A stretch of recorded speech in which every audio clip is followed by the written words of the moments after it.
How can you find the best possible clients for your business? So we all know that sales are the oxygen for a business. We all need clients. The problem is we need quality clients. So most people can be a potential client for you, but they will ask you more than the cost. So first of all, what we need to see here is we need to make a balance and see the cost and benefit of those clients. Now, there are clients when you are starting out that will give you X amount of money, but they will ask in return more than what you are able to give or more than your cost. So, yes, you will get more money, but you will lose money. So, you need to see how much are you willing to give in. How much can you lower your prices, or how much value can you give in return of the money? We need to start learning how to make wise decisions. Another risk that we face is today we are connected. The whole world is connected online. So you can make business with anyone in the world. The problem here is that anyone could be a business owner. You can have good people being business owners, but you can also have fraud and false people. Anyone can build an online company or a website online, and they can own air or nothing. So this is very risky.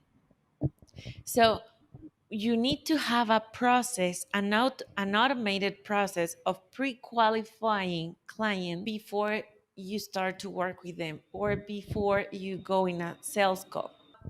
Another thing that we need to have in mind is when I talk to people, most people want clients, but they first of all are not sure of what type of clients do they want, and second of all, they do not know what they can offer.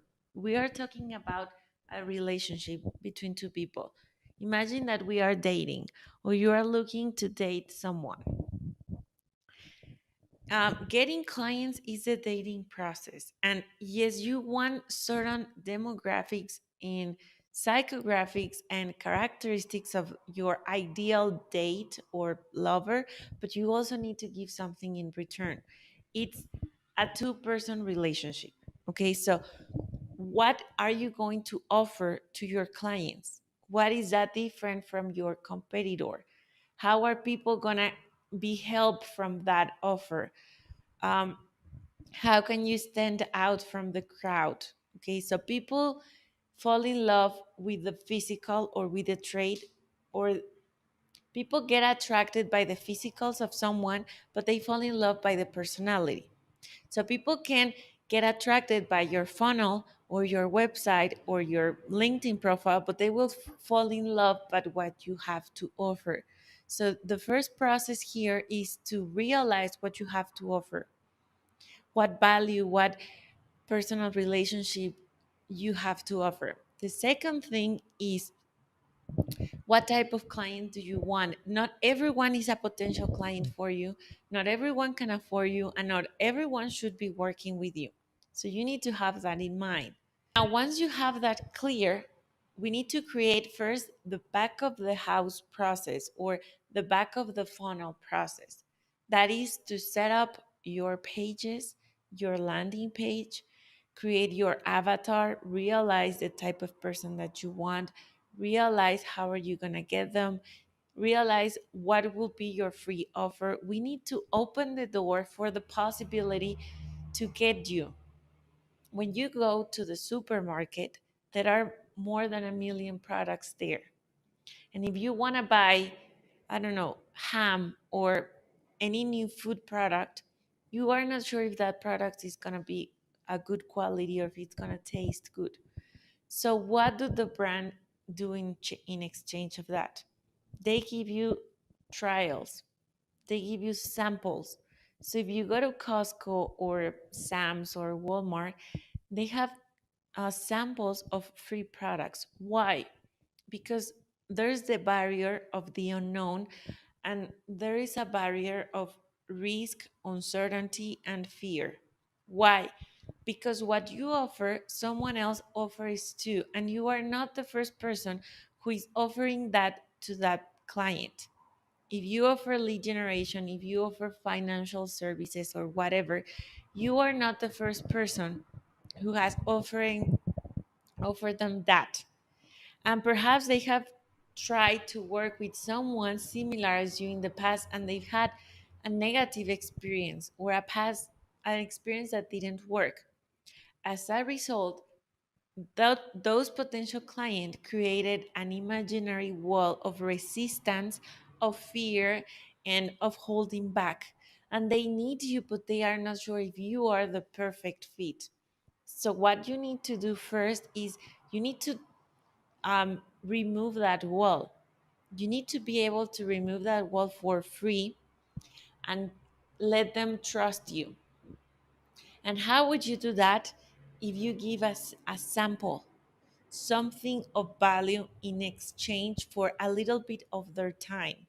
How does people do that? Well, you can give coupons, you can give samples, you can give free trials, you can give a discount, a free mini course, a free PDF, a free strategy session, something that people will say, okay, this person is capable, is experienced, is trustworthy, has helped people in the past, can help me, understand me. So, okay, I'm open now. I remove that wall and I'm open to the possibility of buying from them. How will our sales funnel look like? We first need to know what we want. Like I said, who is your ideal client and what do you have to offer? We need to see what is the wall, what's the name of the resistance wall. Is it fear of what? Then we need to know how are we going to block that resistance wall? With a coupon, with a free trial, with a discount, with what? And then once you remove resistance walls, you need to jump into a strategy session or a call or something, right? Give them your offer, your main offer. And then at the end, it's the most important part. Okay, it's easier from someone who is already your client to continue to buy from you than you getting strangers.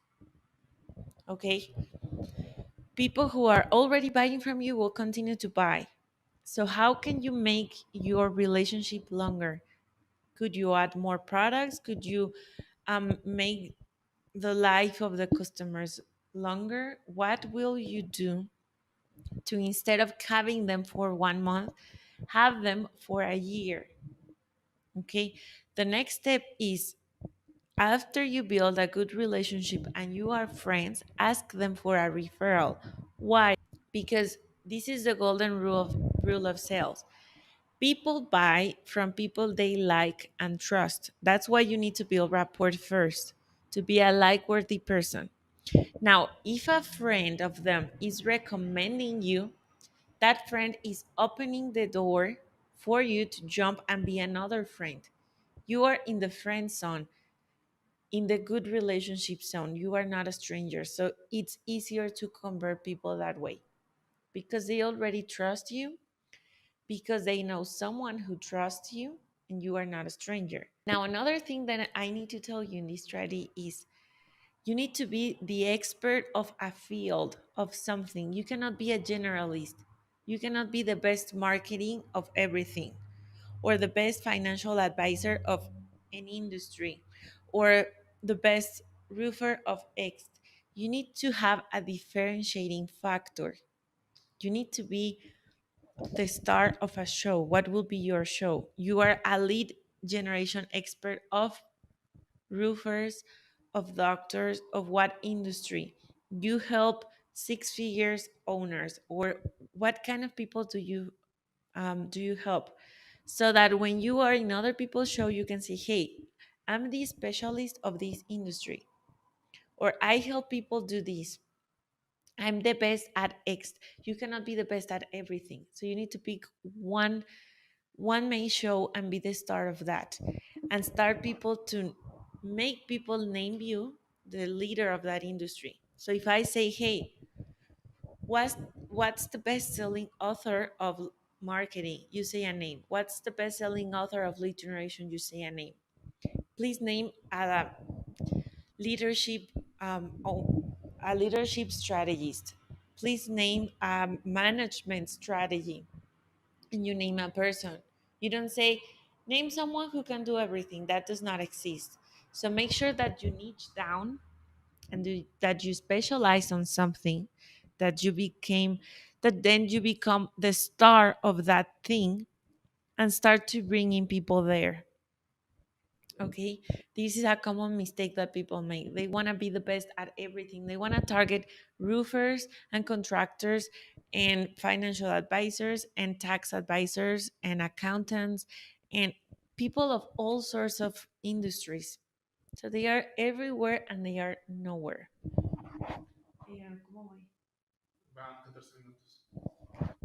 So, to wrap up this video, there is a process that you need to take. I'm going to name it again. First of all, what kind of people do you want?